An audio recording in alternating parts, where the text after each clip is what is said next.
Assalamualaikum warahmatullahi wabarakatuh.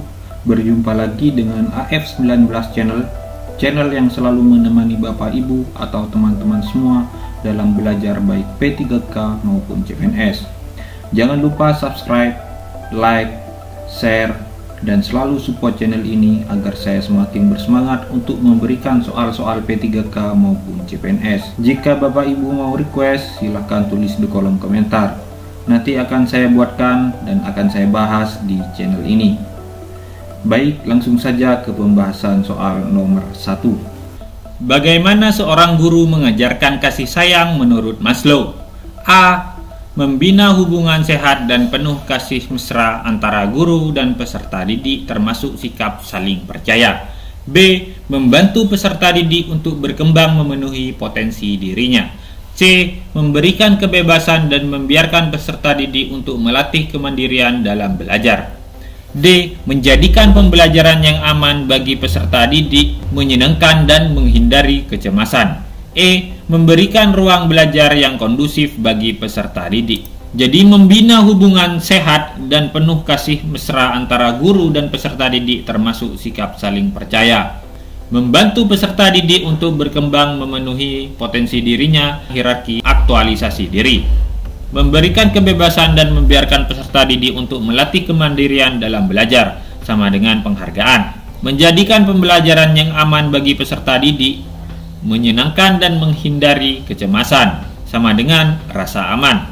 Memberikan ruang belajar yang kondusif bagi peserta didik, sama dengan kebutuhan fisiologis. Jadi jawaban yang paling tepat adalah A. Membina hubungan sehat dan penuh kasih mesra antara guru dan peserta didik termasuk sikap saling percaya.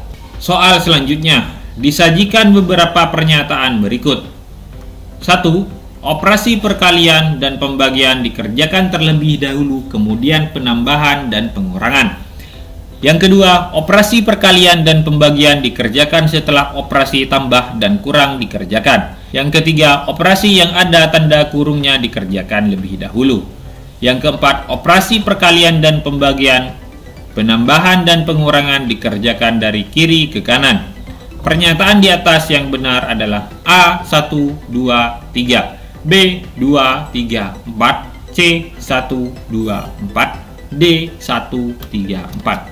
Jadi pernyataan yang benar yaitu yang pertama, dahulukan yang ada tanda kurungnya, dan yang kedua, operasi perkalian dan pembagian dikerjakan. Yang ketiga, operasi penjumlahan dan pengurangan. Dan yang keempat, jika ada operasi perkalian dan pembagian, maka kerjakan dari kiri ke kanan. Demikian juga jika ada operasi penjumlahan dan pengurangan, dikerjakan dari kiri ke kanan. Jawaban yang paling tepat adalah D. 1, 3, dan 4. Soal selanjutnya, perhatikan pernyataan berikut. 1. Memperjelas materi dan memberikan pemahaman siswa. Yang kedua, membuat siswa tertarik pada pelajaran. Yang ketiga, memberikan ketajaman visual. Yang keempat, memberikan pengalaman lebih nyata atau abstrak menjadi konkret.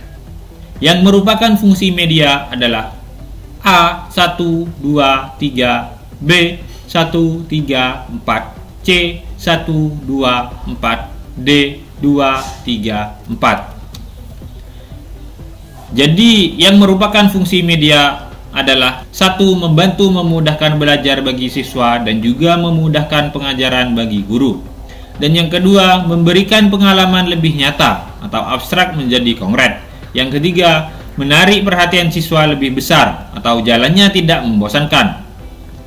Yang keempat, semua indera murid dapat diaktifkan. Yang kelima, lebih menarik perhatian dan minat murid dalam belajar. Dan yang keenam, dapat membangkitkan dunia teori dengan realitanya. Jawaban yang paling tepat adalah C. 1, 2, dan 4. Soal selanjutnya, perhatikan hal-hal berikut. 1. Abstrak, latar belakang, manfaat P3K, sumber penelitian. 2. Siklus 1, siklus 2, refleksi, rekomendasi. 3. Tujuan proses dan hasil proyek. 4. Waktu pelaksanaan dan bagaimana prosedurnya. Urutan bagaimana cara penulisan PTK yang benar? Yang A 1, 2, 3, 4, B 1, 3, 4, 2, C 1, 3, 2, 4, D 1, 4, 3, 2, E 1, 4, 2, 3. Jadi abstrak, latar belakang, manfaat PTK, sumber penelitian adalah pembuka dan bab 1, siklus 1, siklus 2, refleksi, rekomendasi adalah bagian bab 4 dan bab 5. Tujuan proses dan hasil proyek adalah bagian bab 2. Waktu pelaksanaan dan bagaimana prosedurnya adalah bagian bab 3. Jadi jawaban yang paling tepat adalah 1, 3, 4, dan 2. Tindakan pemerintah dalam penerapan UMKM di masyarakat supaya efektif. 1. Menghapus pajak bagi usaha UMKM. 2. Memberikan tambahan modal secara berkala kepada pengusaha UMKM. Yang ketiga, menertibkan sistem standar operasional prosedur kepada pengusaha UMKM. Dan yang keempat, impor bahan baku dan bahan penolong industri dipermudah sekaligus fasilitas ekspor bagi UMKM. Tindakan pemerintah yang benar untuk pengusaha UMKM adalah yang A 1, 3, dan 4, yang B 2, 3, dan 4, yang C 1, 2, dan 3, yang D 1, 2, dan 4. Jadi upaya yang benar untuk mengembangkan UMKM: yang pertama, menyederhanakan prosedur perizinan melalui one single submission.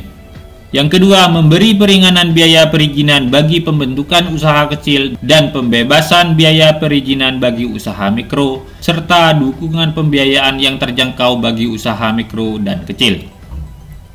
Yang ketiga, penyederhanaan administrasi perpajakan, insentif pajak dan kepabeanan. Yang keempat, jaminan untuk mengakses kredit pembiayaan usaha. Yang kelima, impor bahan baku dan bahan penolong industri dipermudah sekaligus fasilitas ekspor bagi UMKM.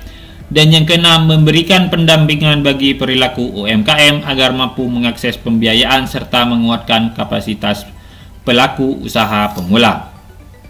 Jawaban yang paling tepat adalah D, 1, 2, dan 4. Terima kasih telah menonton video ini sampai dengan selesai. Semoga Bapak Ibu lolos dan diterima P3K tahun ini. Semoga video ini bermanfaat. Wassalamualaikum warahmatullahi wabarakatuh.